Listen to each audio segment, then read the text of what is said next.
In today's video, I'm going to teach you how to use Obsidian tables. If you take notes or manage projects in Obsidian, tables can make your information clearer and easier to scan.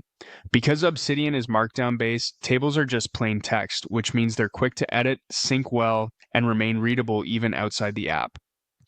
To make creating and editing tables fast and frustration-free, we'll set up a helpful plugin and then build a table together. Start by opening Obsidian. Make sure you're in the vault where you want your table to live and have a note area ready to work in. Next, head into Settings. You'll find the Settings icon in the app's interface, typically in the lower left. Click it to open the Preferences panel. Inside Settings, look for Community Plugins. This is where you can enhance Obsidian with tools created by the community. Click Community Plugins to open that section and then choose Browse. Browse opens the plugin directory where you can search for exactly what you need. In the search bar, type Advanced Tables. This plugin streamlines markdown tables, keeping them neat and aligned as you type.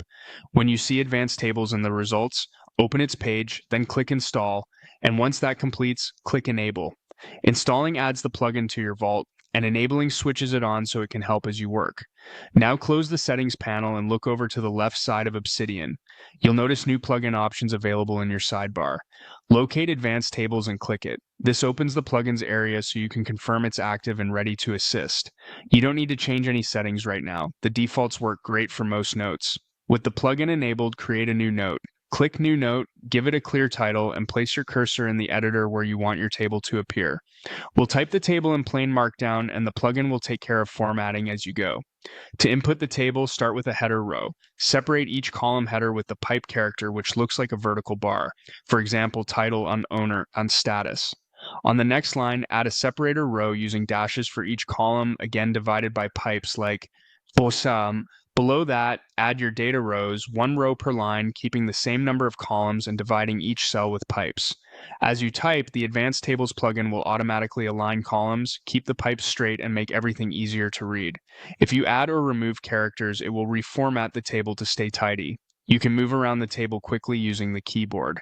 Press Tab to jump to the next cell and Shift plus Tab to go back. Press Enter to create a new row beneath your current row. If a column gets too wide or too narrow, don't worry. The plugin will reflow the width visually so it stays organized. When you want to adjust the structure of your table, look to the right side of the editor. You'll see controls that appear when your cursor is inside a table. Click there to insert new rows above or below, or to add columns to the left or right. You can also use those controls to move rows up or down and shuffle columns without retyping anything. It's a simple way to refine your layout after you've started filling in content, and it keeps your markdown clean under the hood.